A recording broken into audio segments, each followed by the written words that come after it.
In the summer of 1841, Alabama's air was heavy with heat and memory. The cotton fields rolled outward like a pale ocean, and above them rose the Harlow Plantation, white-pillared, solemn, and too large for the woman who now ruled it. Her name was Margaret Harlow, and before the age of 30 she had become both mistress and widow. The neighbors called her fortunate, a woman with land, servants and security. But when dusk came, fortune felt like a curse carved in marble. Each evening she stood on the balcony, hands resting on the rail, watching workers fade into the orange haze. The songs from the quarters drifted upward, low, aching hymns that spoke of endurance. Margaret listened until the last voice fell silent, then turned away before tears could form. The big house echoed with absence. Her husband's portrait watched from the parlor wall, his eyes stern, his mouth proud. He had died suddenly, fever, the doctor said, but the memory of his authority still ruled every hallway. Margaret inherited not only his land, but his debts, his overseer, and the unending system that fed the fields. Days began before dawn. She inspected the accounts, wrote orders, signed receipts. Society expected her to keep the plantation prosperous and proper, yet every paper she touched reminded her that the work behind those numbers came from hands in chains. She told herself she was kinder than most owners. She gave more rations, allowed music on Sundays, but late at night, those small mercies felt hollow. Mercy could not undo bondage. Margaret moved through the house like a ghost wearing lace. Servants hurried to please her, fearful of her quiet moods. The overseer, Mr. Clancy, resented taking orders from a woman. His sharp eyes missed nothing, least of all weakness. When she passed the slave quarters one afternoon, she paused. Children played in the dust. Women bent over washtubs. Men repaired tools in the shade. The scent of sweat and iron filled the air. For the first time in months, Margaret felt the pulse of the place. Not numbers on a page, but living breath. One figure caught her attention, a tall man tightening the wheel on a cart, movements sure and calm. His name, she recalled from the records, was Samuel. She had seen him before, only at a distance, driving wagons or standing beside the barn. Something in his stillness, dignity without defiance, made her look longer than was proper. She turned away quickly, embarrassed by her own notice. But the image lingered, strong hands, eyes steady, no fear in them, only fatigue. That night, lightning flickered on the horizon. The wind lifted curtains in her bedroom, carrying the smell of rain and cotton. Margaret sat at her desk, reading her late husband's letters, each line a reminder of obedience. A lady must command respect. A widow must be above reproach, yet beneath those words another voice whispered, her own conscience, quieter but stubborn. What is respect if built on suffering? Outside, the first drops of rain hit the roof like footsteps. She closed the letters and walked to the mirror. The woman staring back looked older than her years.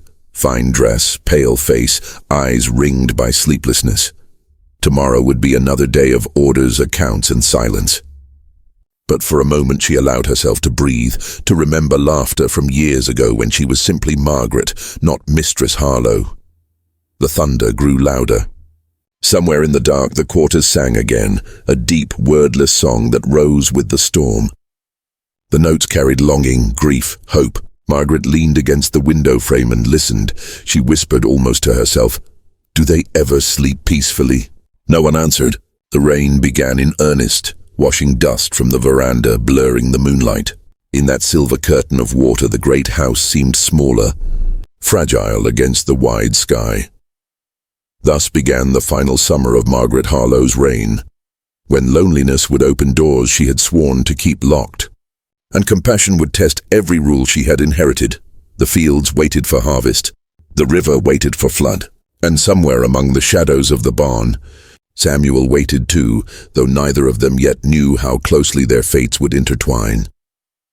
Samuel had been born on the Harlow Plantation, 30 years before the storm that took his master's life. He had never stepped beyond its boundaries, yet he carried himself as if the earth beneath his feet belonged to no one. Among the enslaved, he was known for his patience. He repaired wagons, mended tools, kept the horses calm when tempers flared. The overseer valued his skill but distrusted his silence. A man who spoke little was harder to control. Samuel answered commands with a nod, never raising his eyes longer than manners allowed.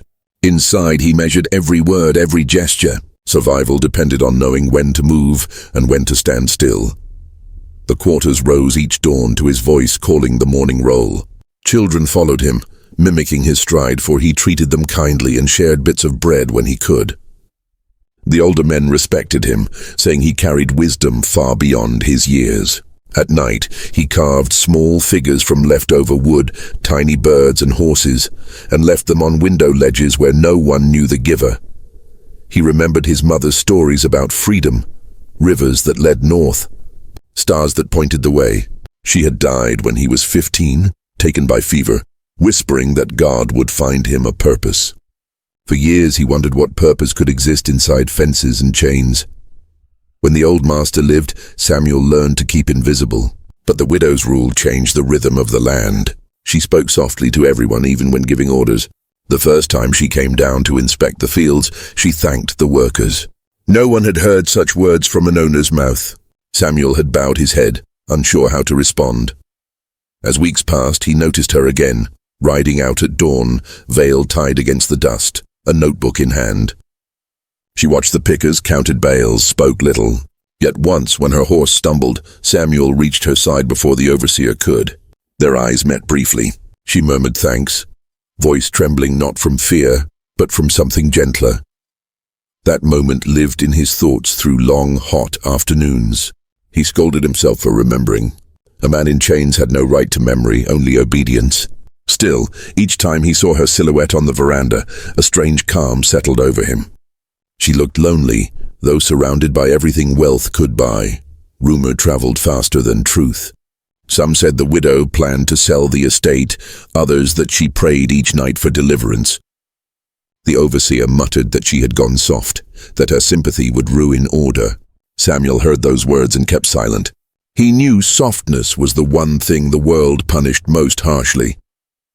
One evening after work, he lingered by the barn, mending a wheel that could have waited till morning. He sensed her presence before he saw her, footsteps light on gravel, the faint rustle of fabric. When he turned, she stood a few paces away, hands clasped, eyes uncertain. "I wanted to see the repairs myself," she said, though they both knew she didn't need to. He nodded, showing her the finished cart, explaining what remained to be done. Her gaze followed his hands, then lifted to his face. "You do fine work, Samuel." He hesitated. Praise from an owner could be a trap. "Thank you, ma'am." For a moment neither spoke. The air between them felt fragile, filled with things neither dared name. Then she stepped back, breaking the spell. "That will be all." She turned toward the house, her shawl catching the last light. Samuel watched until she disappeared inside. He told himself it meant nothing, a courtesy, a fleeting kindness. Yet when darkness fell, he found no rest. He sat outside his cabin, carving a small dove from cedar, the scent sharp and clean. He didn't know why he carved it, only that the motion steadied him. Days later, whispers began in the quarters. The overseer's temper flared. He suspected disobedience where none existed.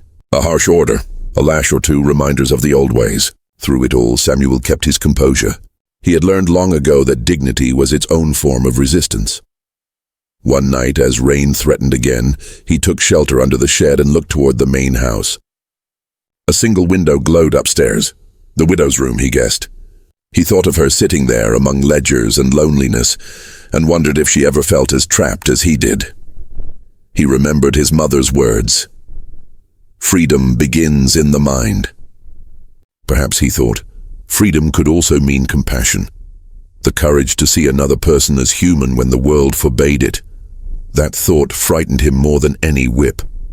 He turned away from the house and whispered a prayer, not for escape this time, but for understanding.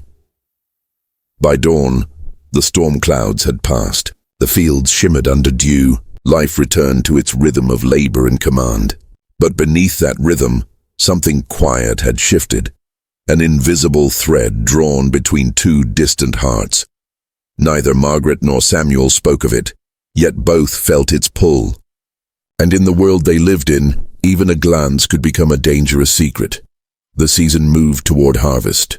The air thickened, and with it, the weight of things unsaid. Morning light filtered through lace curtains, painting the parlor in thin stripes of gold. Margaret sat at her writing desk, surrounded by ledgers, bills, and letters. Each paper carried another demand: tax payments, crop forecasts, or invitations from families eager to see her remarried. She folded one such letter and set it aside without opening it. The polite words were easy to imagine. A woman alone cannot manage such vast land. Come join our circle once more. She had been alone for almost 2 years.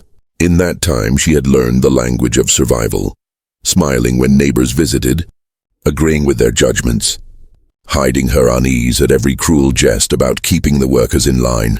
They thought her mild, perhaps weak, but beneath that calm face lived a mind that refused to bend. Margaret moved through the house, checking rooms, ordering repairs, pretending that everything was as it should be. Yet the silence pressed harder each day. She could still hear her husband's voice echoing from memory, commanding, assured, and final. He had ruled through fear, certain that order required it. She remembered the way the enslaved people used to freeze when his boots struck the floor. She had told herself it was simply the way of things, the order of the world. But since his death, doubt had crept into her like a slow fever. The night Samuel saved her during the storm had unsettled something deep inside. When their eyes met, she had seen not submission but calm intelligence. It haunted her precisely because it was not meant to exist. She tried to drive the thought away by burying herself in work. The estate was vast, and the coming harvest would determine its future. Clancy, the overseer, complained that the workers were slow, the discipline was slipping. "They respect firmness, Mom," he said, a shadow of irritation under his hat brim. "You're too gentle. It confuses them." Margaret's tone cooled. "Then perhaps confusion is better than cruelty." Clancy's jaw tightened, but he said nothing. He turned on his heel and stalked toward the barn. She watched him go, a faint tremor in her hand betraying what her face would not. Confrontation with men like Clancy never ended well for women, no matter their position. That evening she walked beyond the gardens, down toward the river where the fields began. The workers' songs carried faintly over the reeds. The rhythm of their voices blended with the hum of crickets and the slow heartbeat of the land itself. She had always avoided coming this far at dusk, fearful of gossip, yet something drew her forward. At the edge of the field she paused. The people moved like shadows, bending, straightening, passing baskets along a line. She saw Samuel among them, shoulders bent but movements measured, steady as a tide. The light caught his face for a moment before darkness reclaimed it. Margaret stood very still, hidden by the tall grass. A question rose unbidden. How can a person live without anger when the world gives him none of his own life to claim? She did not have an answer. Returning to the house, she found the corridors dim and heavy with heat. The smell of old wood and candle wax lingered. Upstairs in her room, she opened a small drawer filled with mementos, letters, a locket, a ribbon from her wedding gown, objects meant to preserve a story she no longer believed in. She took out her husband's pocket watch and listened to its ticking. The sound was steady, relentless, indifferent. She set it down on the table and whispered, "You built this house on obedience. But obedience cannot heal what cruelty has done." For the first time, she said the words aloud. They filled the room like confession. The next morning, she visited the chapel on the edge of the property, a place she rarely entered. Dust clung to the pews. The Bible on the altar had not been opened in months. She knelt more from habit than faith and stared at the plain wooden cross. Her lips moved soundlessly. When she rose, her face carried a calm that felt dangerous even to her. Later, when she passed the overseer's office, she paused. Inside, Clancy was tallying rations. "Mr. Clancy," she said quietly, "I will handle the distribution myself from now on." He frowned. "That's men's work, Mom. It's my land," she replied. "That makes it my work." There was no anger in her tone, only certainty. Clancy's eyes narrowed, but he nodded stiffly. She turned away before he could answer. For the rest of the day, she oversaw the storehouse, handing out supplies, checking each measure herself. The workers seemed startled, some even afraid to meet her gaze. But Samuel, passing nearby, gave a brief nod of acknowledgement, a gesture so small it could have meant nothing, yet it steadied her heart. That night, Margaret sat by her window again. The field stretched into darkness, alive with quiet sounds. She thought of her late husband's family, who would call her reckless, unfit, mad perhaps. She thought of Clancy, whose resentment would grow sharper. And she thought of Samuel, whose calm eyes had reminded her of a truth she could no longer ignore. That power without compassion was simply another form of death. The candle burned low beside her. In its light, she wrote a single line in her diary. "If I am to bear this burden, let it be one of conscience, not of fear." She closed the book and sat for a long time, listening to the steady chorus of the night. The weight of what she had inherited pressed heavy upon her, yet somewhere beneath that weight was the faintest spark of resolve. Tomorrow she would need to stand against both gossip and tradition. But tonight, she allowed herself the smallest peace, the knowledge that even in this world, a heart could still change. The sky broke without warning. By late afternoon, the clouds above the hollow plantation had gathered into a solid wall, bruised purple and grey, stretching across the horizon. The air felt thick, as if even the birds were holding their breath. Workers hurried to finish before the rain came. The overseer barked orders, his voice swallowed by the rising wind. Margaret watched from the veranda, skirts pressed against her legs. She had seen many storms sweep through Alabama, but something in this one unsettled her. The world felt restless, as if waiting for release. She called to Clancy, ordering that the cotton bales be moved into the barn. "We can't lose the harvest," she said. He nodded curtly and shouted for Samuel. Within minutes, Samuel and a team of men were rolling wagons toward shelter, muscles straining, faces slick with sweat. The first thunder cracked like a cannon. The horses panicked. The wind turned violent. Margaret descended the steps without thinking, clutching her shawl against the gusts. She reached the barnyard just as a loose plank flew past, striking the ground inches from her feet. "Go back inside, ma'am," Clancy shouted, but she didn't move. She saw Samuel struggling to secure a door that swung wildly in the wind. Rain fell in sheets, blinding her eyes, yet she ran toward him. Together they forced the door shut, the slam echoing through the storm. For a moment neither spoke. The rain roared on the roof like drums of war. Samuel's breath came hard. Water ran down his arms. "You shouldn't be out here," he said quietly, his voice nearly lost in the wind. "I couldn't stand by and watch it all be destroyed," she answered. "Not again." He met her gaze briefly, then looked away. "You care more than most do," he murmured, tightening the latch. She wanted to reply, but lightning split the sky, followed by a crash so loud the earth seemed to tremble. From the far side of the barn came a shout. A beam had fallen. 2 men were trapped. Samuel rushed toward the sound without hesitation. Margaret followed, ignoring Clancy's orders behind her. Inside, chaos reigned, horses rearing, men struggling to lift the beam. Samuel shouted for space, bracing his shoulder beneath the weight. Margaret grabbed a broken plank to help lever it up. The men stared at her in disbelief. Together they freed the trapped worker, dragging him clear just as another gust rattled the walls.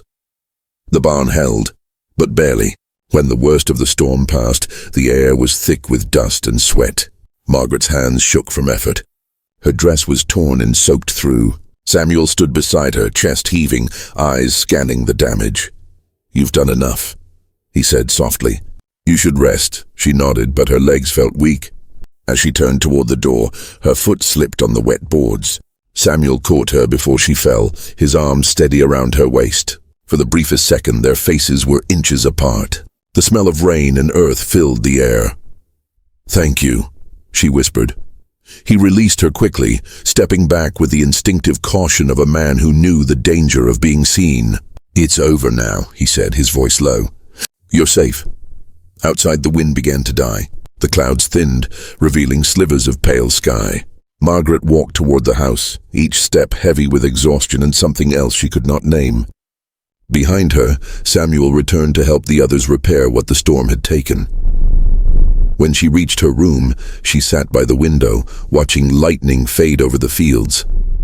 The rain had flattened the cotton, turning white rose to grey. Yet her thoughts were not on the crops or the damage. They were on the man who had stood beside her in the storm, unafraid, unhesitant, treating her not as mistress or master, but as another life to protect. She pressed her hands together, trying to calm the tremor that would not stop. For years she had been taught that distance maintained order, that pity led only to ruin. But as thunder rolled across the distant hills, she wondered whether compassion was a greater kind of strength. The next day dawned clear and bright. The plantation smelled of wet soil and splintered wood. Men worked silently to repair fences and lift fallen branches. Margaret moved among them, giving directions. Her sleeves rolled, her voice firm but even. Clancy kept his distance, watching her with disapproval. When he finally spoke, it was with a sneer. "You risked your life for them, ma'am. That sort of example makes men forget their place." She looked him in the eye. "Perhaps it makes them remember mine," he muttered under his breath and walked away. She felt no triumph, only a strange sadness. The gap between kindness and rebellion was narrowing, and she was standing right in it. Later, as evening fell, she found herself walking near the barn again. The scent of damp hay lingered. She touched the splintered beam that had nearly crushed the workers. A faint mark of her blood remained where a nail had torn her hand the night before. She traced it absent-mindedly, feeling how thin the line was between life and loss. From across the yard, she saw Samuel leaving the stables. Their eyes met briefly. Neither spoke, but in that moment, something passed between them, acknowledgement, gratitude, and the quiet knowledge that they had shared a trial neither could explain to anyone else. She turned away first, her heart beating faster than it should. Alone in her room later, she tried to pray for clarity but found no words. Only the echo of thunder remained, like a memory she could not shake. Outside, the field steamed under the fading sun, and the air smelled of renewal and risk. The storm had passed, but its mark was everywhere, on the land, on the house, and on the two lives it had silently bound together. Night returned quietly after the storm, but the air still carried its memory, the scent of wet earth, the faint echo of thunder that seemed to hum within the walls. Margaret walked through the house with a lamp in hand, checking rooms, listening to the creaks of the wood as though the building itself was catching its breath. The storm had left less damage than she feared, though fences and roofs needed mending. The fields would recover, but what unsettled her most was not the broken boards or the scattered branches. It was the look she had seen in Samuel's eyes, the unspoken recognition that still lingered there, fragile and dangerous. By morning, the plantation buzzed with talk. Servants whispered about the mistress who had gone out into the storm herself, who had worked beside the men, who had been seen shoulder to shoulder with one of them. The stories grew with each retelling. Some said Samuel had carried her to safety, others claimed she had fainted in his arms. Margaret ignored the rumors at first, but gossip on a plantation was like fire in dry grass. It spread where no one could see it. Clancy's gaze was sharp when he handed her the daily report. "You gave them quite a tale, ma'am," he said, the faintest smile at the corner of his mouth. "Some of the workers are saying you've gone soft on them." She folded the paper calmly. "Let them talk. The harvest will prove what kind of mistress I am." His eyes lingered. "Talk is a way of twisting, ma'am. It can turn loyalty into defiance if it's not stopped early." Her tone cooled. "Then I expect you to mind the work, not the talk." He left, but she knew he wouldn't let the matter rest. That night, Margaret sat at her desk again, but her thoughts refused order. She tried to read, to write, to distract herself with ledgers and accounts, yet her mind wandered. The candlelight danced across the pages, and she found herself remembering the storm, the feel of rain on her skin, the weight of the air, the strength in Samuel's arms when he steadied her. It was a memory both comforting and cruel. Outside, a soft wind carried faint strains of music. She recognized it. A slow, sorrowful tune played on a fiddle, or perhaps a simple flute, drifting from the slave quarters beyond the fields. The melody was unlike anything she had heard in the drawing rooms of Mobile or Montgomery. It rose and fell with a rhythm of mourning and endurance. Margaret set her pen down and walked to the veranda. The night was clear now, the moon resting low and yellow over the trees. The song continued and she leaned against the railing, listening. The music seemed to speak of everything words could not: grief, faith, longing. And though she could not see the player, she knew it was Samuel. For a long time she stayed there, motionless, until the tune ended. When silence returned, it felt almost too loud. She whispered into the dark, "How is it that they find beauty even in sorrow?" No answer came, only the whisper of wind through the cotton fields. She turned back inside, but the melody lingered in her mind long after she extinguished the lamp. The next day brought more trouble. Clancy confronted Samuel near the stables, his voice raised enough that even from the porch Margaret could hear. "You think saving the mistress makes you something more than the rest?" He snarled. "Don't forget your place, boy." Samuel said nothing. His silence only enraged the overseer further. "You're getting ideas above your station," Clancy hissed. "I see how she looks at you." Margaret stepped forward before she could stop herself. "Mr. Clancy," she called. "That will be enough." He turned, face flushing red. "Ma'am, I was only reminding him you were overstepping your authority," she interrupted. Her voice was calm but edged with steel. "I won't have you harassing anyone who works under my roof." The overseer's jaw clenched. "As you wish, ma'am," he said stiffly, tipping his hat before stalking away. The courtyard fell silent. Samuel bowed his head slightly. "Thank you, ma'am," she hesitated. "I only did what was right." "Yes, ma'am." His tone was respectful, but his eyes held something unreadable, gratitude maybe, or pity. She couldn't tell which unsettled her more. That evening, Margaret's household moved as if nothing had changed, yet she felt every stare. The servant's eyes followed her a little longer than before. Conversations stopped when she entered a room. Even her own reflection seemed strange, too alert, as though watching itself from a distance. When night came again, she found herself drawn once more to the veranda. The moonlight spread across the fields like a silver tide. Somewhere far off, another song began, different this time, gentler, almost hopeful. She thought about the stories people would tell if they saw her standing there, listening. How easily compassion could be mistaken for something else, how thin the line was between kindness and ruin. Still she stayed.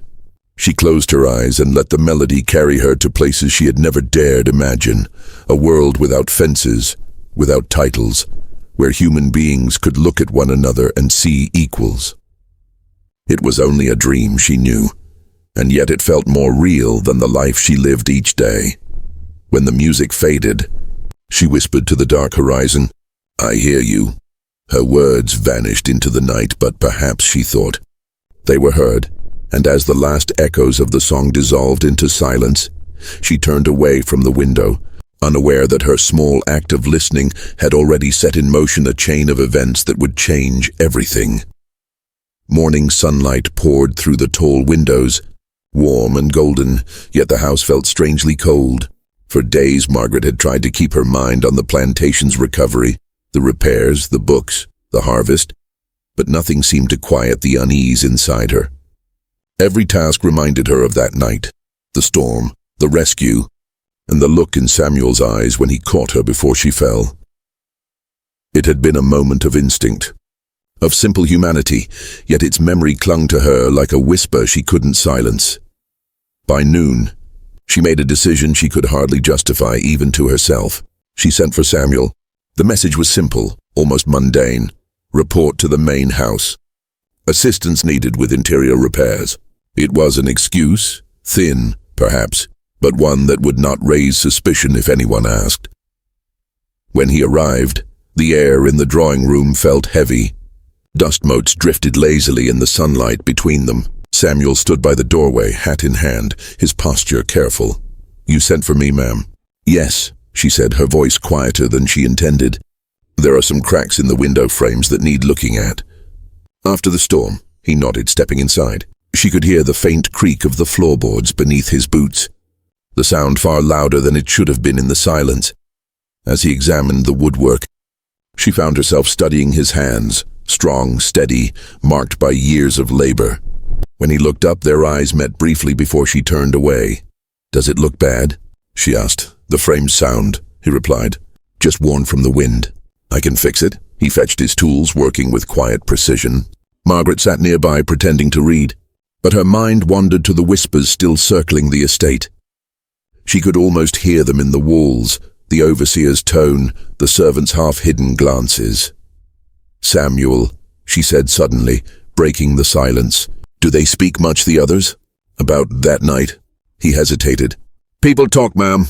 They always do. And what do you think they say?" He looked at her then, and for a long moment neither moved. "I think it doesn't matter what they say," he said softly. "I know what happened. You were out there trying to help. That's all." She nodded, though she knew his words were only half true. They both understood the power of rumor in a place like this, how words could build or destroy. When he finished, he wiped his hands and turned to leave. But something in her wouldn't let him go. "Not yet. Samuel," she said again. He paused, waiting. "You risked your life that night. You could have been hurt, or worse." He shook his head. "Ain't the first storm I've stood through." "That's not what I mean," she said, stepping closer. "You could have let me fall. No one would have blamed you." His expression softened. "No, ma'am. That wouldn't be right." Silence filled the space between them, thick, charged and fragile. Margaret took a breath, steadying her voice. "You have more decency in you than many free men I've known." He lowered his gaze. "Decency don't mean much when you ain't free to use it." The truth of that struck her like a blow. For all her pride and defiance, she had never said those words aloud, never acknowledged the injustice she benefited from. And yet, standing before this man, she felt the shame of it in her bones. She walked to her desk, opened a small drawer, and took out a folded piece of linen. Inside it was a silver brooch, plain but finely made, one of the few gifts her late husband had ever given her. "Here," she said, holding it out. He frowned. "Ma'am, I can't. It's not payment," she interrupted quickly. "It's a token of thanks for saving my life." He didn't move to take it. "If anyone saw me with that." "No one will," she said quietly. "It's only between us." He hesitated, then accepted it, careful not to brush her hand. The weight of the gesture hung in the air, heavier than either expected. "Thank you," he said at last. "You've earned it," she replied, "and more." He turned to leave again, but before reaching the door he stopped. "Ma'am, may I ask you something?" "Yes, why do you care?" The question startled her. "Care? About us," he said. "About what happens here? Most don't." Margaret looked toward the window, the sunlight soft on her face. "Because once," she said slowly, "I thought suffering only came to those who deserved it. Then I lost everything I loved and no one cared. Maybe I've learned that pain doesn't know class or color." He nodded, eyes dark with understanding. "That's truth most folks don't want to see." For a moment they stood in the quiet room, two lives divided by law, joined only by grief and something wordless beneath it. The ticking of the clock filled the silence, steady and fragile. When he finally left, she watched from the window as he crossed the yard. The sun cast long shadows behind him, stretching toward the fields. She touched the spot on her desk where the brooch had lain. Her fingers trembled. She knew she had crossed an invisible line, one that could not be uncrossed. That night, she lay awake long after the candles had burned out. Outside, the crickets sang, the air heavy with the scent of magnolia. Somewhere in the distance she thought she heard footsteps, soft, hesitant, then fading away. It might have been her imagination. Or perhaps it was real. Either way, something within her had shifted forever. The plantation, the rules, the life she had built, all of it felt suddenly fragile, like a world made of glass, and she knew, deep down, that the next storm would not come from the sky. The morning came pale and quiet, the light creeping through the curtains like a secret trying not to be noticed. Margaret sat at her dressing table, hands resting still in her lap. The house was hushed, yet every sound felt sharper. The tick of the clock, the faint clatter of dishes in the kitchen, the distant calls from the fields. Nothing looked different, and yet everything was. She hadn't slept. Her mind had replayed every moment of the day before. The conversation, the gift, the weight of Samuel's gaze when he left the room. The memory wasn't shameful, not to her, but it frightened her all the same. It felt as if she had opened a door she wasn't meant to, and now she couldn't close it again. Downstairs, breakfast passed in silence. The servants avoided her eyes. Clancy's greeting was curt, colder than usual.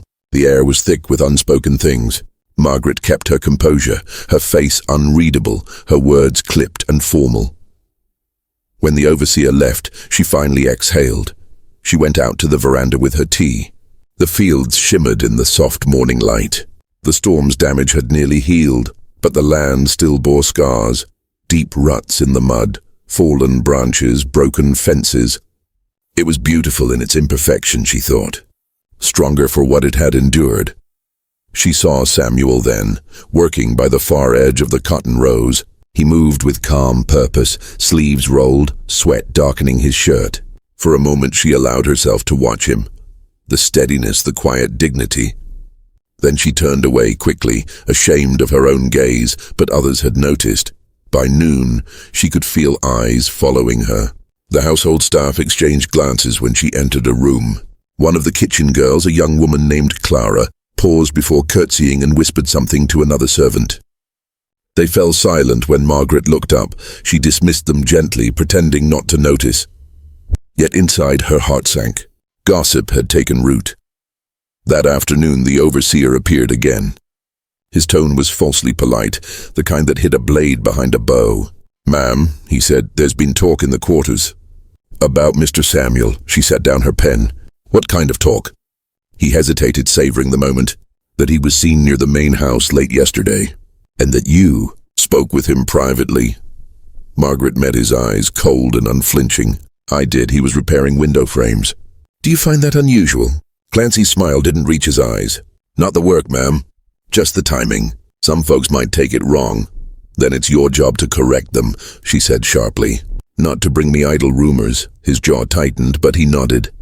"Of course, ma'am. I only thought you should know. Folks get ideas out here. Best to keep things proper." When he left, she sat motionless for several minutes, the sound of his boots echoing down the hall. She could feel the tension rising like the heat before a storm. That evening, she took a walk beyond the orchard, where the air was cooler. The sun hung low, staining the sky orange and crimson. She found Samuel by the fence line mending a post. He straightened when he saw her. "Ma'am." "Good evening," she said softly. He glanced toward the house. "You shouldn't be out here alone." "Perhaps not," she said. "But I needed air." He hesitated, unsure if he should continue his work or stand at attention. She noticed the nervousness in his eyes, not fear of her, but of what their simple meeting might look like. "There's talk," she said finally. "I know," he replied. "Clancy's been stirring it," she sighed. "I shouldn't have called you to the house." He shook his head. "You did nothing wrong, ma'am. People will see what they want to see." His calm steadied her somehow. She wanted to thank him, to tell him that his words meant something, that they reminded her she was still human in a world that demanded she be stone. But she couldn't. Instead, she said quietly, "Be careful, please." "I will," he promised. Then after a pause, "You too." She nodded, then turned to go. For a moment she thought he might say more, but he simply returned to his work, driving the post into the earth with firm, even blows. Back in the house, the evening shadows lengthened across the floor. Margaret lit no lamps. She stood by the window staring out at the fading light until the sky turned black. The loneliness felt heavier now, not the comfortable solitude of widowhood, but something sharp, filled with fear and yearning. She realized how fragile her peace had been, how easily kindness could be twisted into scandal. Still, a part of her didn't regret it. For the first time in years, she had spoken honestly. She had seen another soul reflected in her own. That truth frightened her more than any rumor could. She closed the shutters, whispering to herself, "Let them talk. I know what's true." But even as she said it, she knew that truth alone would not save her.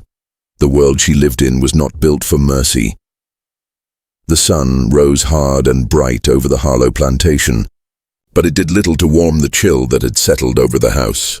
The rumors had spread past the gates now, from servant to overseer, from overseer to trader, until they found their way into the town beyond. By week's end, Margaret could feel the shift. The merchant's wife no longer called in the afternoons. The preacher, once eager for her donations, stopped sending word about Sunday services. Even the postman's greeting grew shorter, his eyes avoiding hers. A silence of judgment hung over everything. Inside the house, the air was worse. The servants moved quietly, their loyalty strained by fear. They had heard enough whispers to know that something had happened, or at least that something was said to have happened. Margaret endured it with dignity, though her hands trembled when she wrote letters, and her eyes burned from sleepless nights. Samuel kept his distance. He worked the far fields now, avoiding the main house altogether. She saw him only once that week, from her window, the sun on his back as he carried lumber toward the barns. He didn't look up, but she knew he felt her gaze. It should have been safer that way. But secrets never rest quietly. By the second Sunday, Clancy came to her office. His face was drawn tight with satisfaction disguised as concern. "Ma'am," he began, removing his hat. "I'm afraid we have trouble." Margaret didn't look up from her ledger. "We always have trouble, Mr. Clancy. Speak plainly." "It's about Samuel." Her pen froze. "What about him?" "He's been talking after hours," Clancy said slowly. "To the others. They think he's been given special favor. Some of them don't like it." Margaret's jaw tightened. "And what do you want me to do about talk?" Clancy leaned forward, lowering his voice. "With respect, ma'am, you can't let this go on. You're losing authority. One man's example can poison a whole field. A slave who thinks the mistress cares too much. Well, that's a dangerous thing." She met his eyes coldly. "Samuel has done nothing wrong." "Maybe not," Clancy said. "But the town thinks otherwise. And if they think you've taken to keeping him close, well..." His words trailed off, heavy with implication. Margaret stood. "If this is your way of warning me, consider it received. But I'll decide how my home is run." He gave a slight bow. "As you wish, ma'am. I just hope you're ready for what comes of it." That night the plantation was quiet, too quiet. The sound of frogs and crickets had been replaced by the faint murmurs of uneasy sleep. Margaret walked the veranda alone, her shawl wrapped tight. In the distance, torches flickered near the workers' cabins. A meeting, perhaps, or a watch. The fear pressed heavy on her chest. Hours later, a sharp knock came at her door. Clara, the young maid, stood there, eyes wide. "Ma'am," she whispered, "you should come. It's Mr. Clancy. He's down by the sheds." "He's gone after Samuel," Margaret didn't think. She threw on her cloak and hurried across the yard, lantern in hand.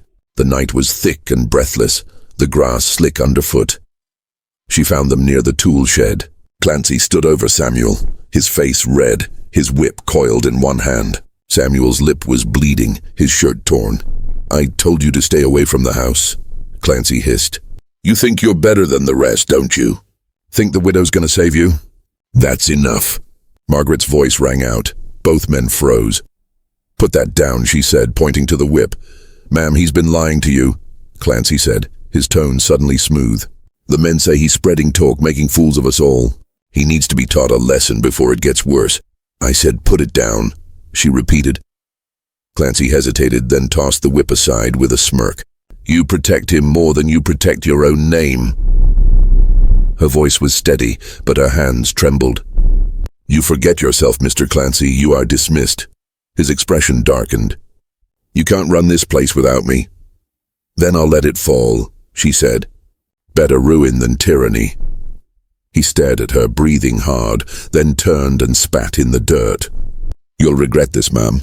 Folks already talk. After tonight, they'll have reason to." He stormed off into the darkness. Samuel stood silent, his chest rising and falling. Blood ran down his chin, but he didn't wipe it. "You shouldn't have come," he said quietly. "I couldn't let him. He'll come back worse," Samuel interrupted. "You know that." He'll tell them all. The others, the town. Margaret looked at him, the lantern light trembling between them. Then let them hear it.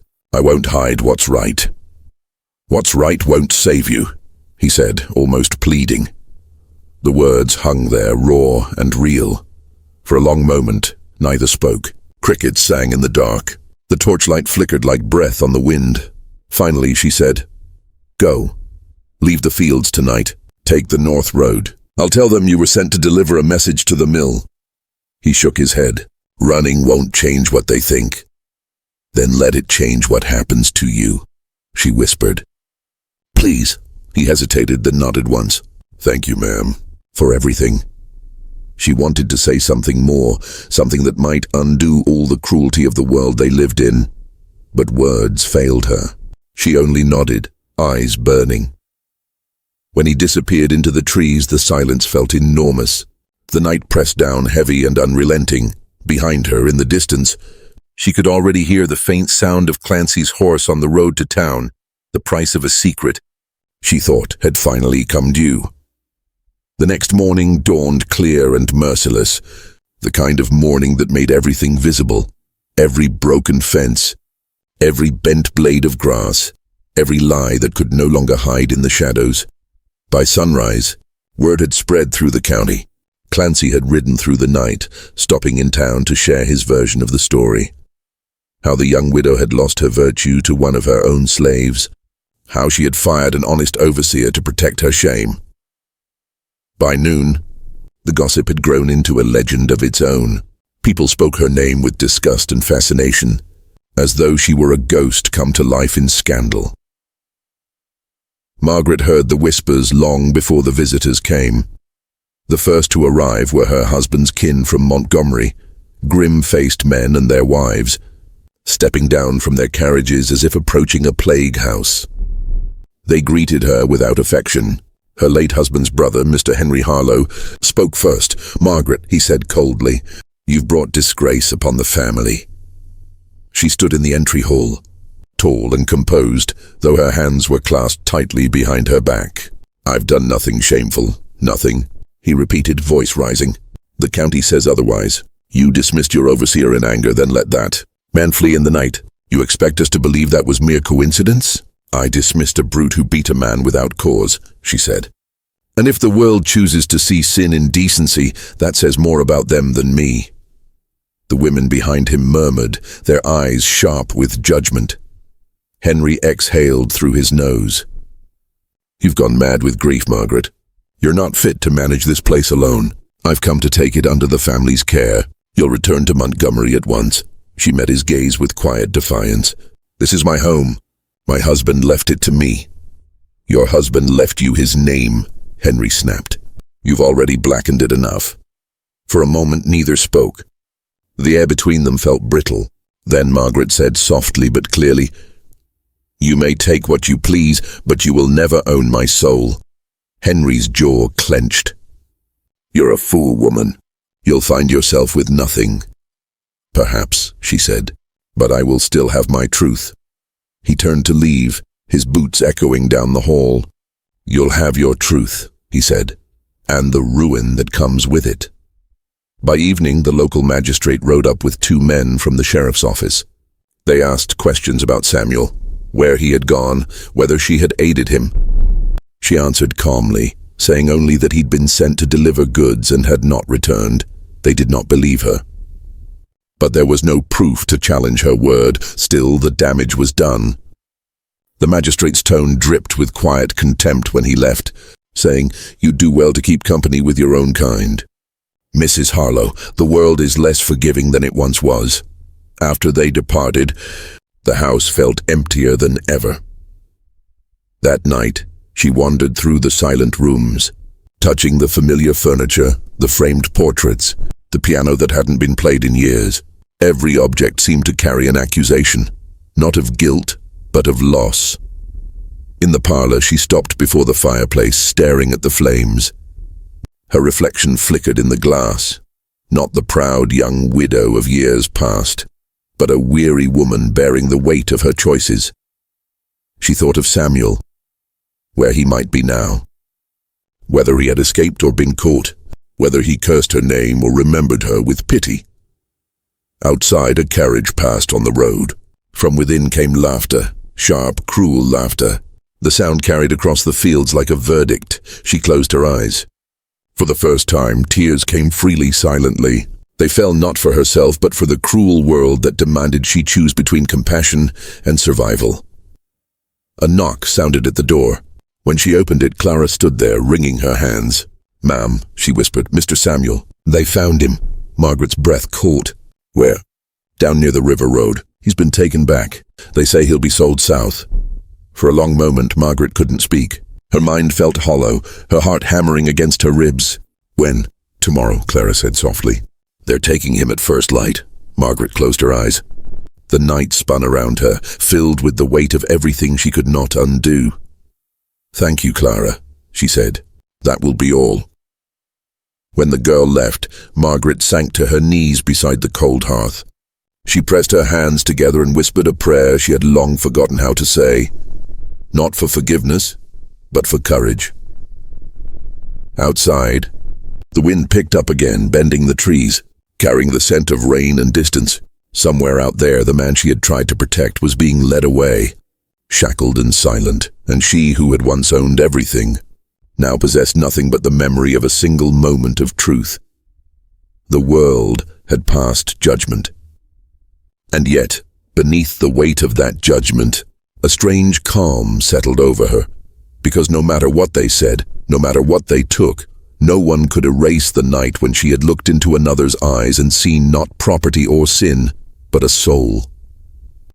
Years slipped away like pages in a book left out to weather.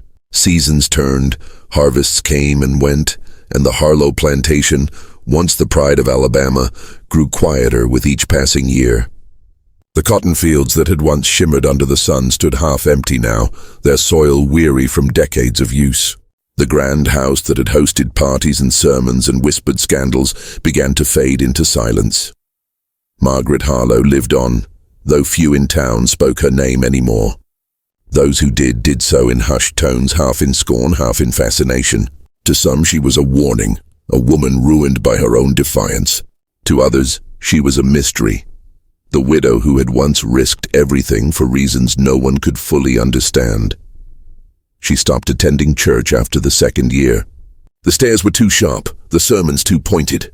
She kept mostly to herself, walking the grounds in the cool of the morning, her cane tapping softly against the brick paths her husband had laid long ago. The servants, those who had not left for newer estates, treated her with quiet respect.